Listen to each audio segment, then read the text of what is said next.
ጤና ይስጥልኝ። ቅድስት ሙልጌታ እባላለሁ። ጠቅላላ ሐኪም ነኝ። በዚህ ቪዲዮ ላይ እንዴት ዝቅተኛ ክብደት ወይም የእድገት መገታት ያላቸውን ህፃናት እንደምንንከባከብ በግልጽ እናያለን። አንድ ህፃን በእድሜው ሊኖረው ከሚገባው ክብደት ጋር ተነጻጽሮ ዝቅተኛ ክብደት ወይም የእድገት መገታት እንዳለው ከተረጋገጠ ለቤተሰብ የምክር አገልግሎት መስጠትና የዝቅተኛ ክብደት መንስኤዎቹን መለየት ይኖርብናል። መንስኤዎቹን ለመለየት የተለያዩ ጥያቄዎችን ለቤተሰብ እናቀርባለን።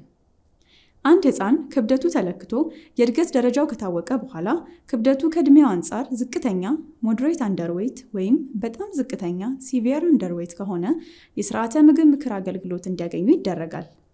ይህ አገልግሎት ቤተሰብና የጤና ባለሙያ በግልጽ የሚወያዩበት ክፍለ ጊዜ ነው። እስቲ ጥያቄ ልጠይቃችሁ። ከዚህ በፊት በነበራችሁ ልምድ የህፃናት እድገት ክትትልና ማበልጸግ ወይም GMP አገልግሎት በምትሰጡበት ጊዜ ዝቅተኛ ክብደት ያለው ህፃን አጋጥሟችሁ የምክር አገልግሎት ስትሰጡ ውጤታማ አገልግሎት እንዲሆን ምን ታደርጉ ነበር?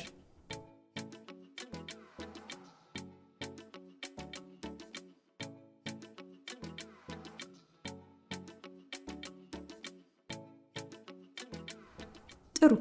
ውጤታማ የምክር አገልግሎትን ለመስጠት እንድንችል ማድረግ የሚገቡንን ነገሮች እስቲ አንድ በአንድ እንመልከት።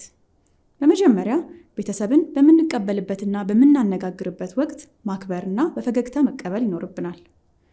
ሁልጊዜም ብዙ ከመናገር ብዙ ማዳመጥ፣ ጥያቄ በምንጠይቅበት ጊዜ ደግሞ ሀሳባቸውን በደንብ እንዲገልጹ የሚያደርጉ ጥያቄዎችን መጠየቅ ይኖርብናል። ይህን ማድረጋችን በግልጽ ያለውን ሁኔታ ቤተሰብ አብራርቶ እንዲነግሩን እድል ይሰጣል። የተናገሩትንም እንደገና በመድገም በትክክል መረዳታችንን ለቤተሰብ ማረጋገጥ ጥሩ ልምድ ነው። ያሉበትንም ሁኔታ ሲነግሩን በእነሱ ላይ ከመፍረድና የጥፋተኝነት ስሜት እንዲሰማቸው ከማድረግ መቆጠብ፣ ይልቁንም ሁኔታቸውን ለመረዳትና ችግራቸውን ለመስማት ጉጉትና ርህራሄ ማሳየት አለብን። አንዳንድ ጊዜ ምንም እንኳን የሚናገሩት ነገር ትክክል ባይሆንም የሚናገሩትን በጥሞና ማዳመጥ፣ ሀሳብና ስሜታቸውን ማክበር ተገቢ ነው። በምክር አገልግሎት ሂደት ውስጥ የተሳሳቱ አመለካከቶችን ካስተዋላችሁ ማስተካከያዎችን በአግባቡ መስጠት ይገባል። ቤተሰብ ያለውን ሁኔታ በትክክለኛ መንገድ ለማሻሻል በራሳቸው ያደረጉት ጥረት ሲኖር ማበረታታት ይኖርብናል። በተጨማሪም በተለያዩ መንስኤዎች ዝቅተኛ ክብደት ወይም የእድገት መገታት ሲኖር ቤተሰብ ሊተገብሯቸው የሚገቡ ነጥቦችን በዚሁ የምክር አገልግሎት ወቅት መስጠት ይጠበቅብናል። መረጃ በምንሰጥበት ጊዜ በአንድ አረፍተ ነገር አንድ ቁልፍ መልእክት ማስተላለፍ ይኖርብናል። ይህም የምንነግራቸውን ነገር በትክክል እንዲረዱና እንዲተገብሩ ይረዳል። በምክክር አገልግሎት ወቅት ሌላው ልብ ልንለው የሚገባው ነገር ቤተሰብ ሊረዳው በሚችለው ቋንቋና ቀለል ያሉ ቃላቶችን መጠቀም እንዳለብን ነው።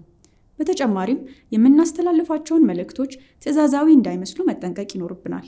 እነዚህን ከላይ የተጠቀሱትን መርሆዎች በማንኛውም የስርዓተ ምግብ ምክክር ጊዜ በመተግበር አገልግሎታችንን የተሻለና ውጤታማ ማድረግ እንችላለን።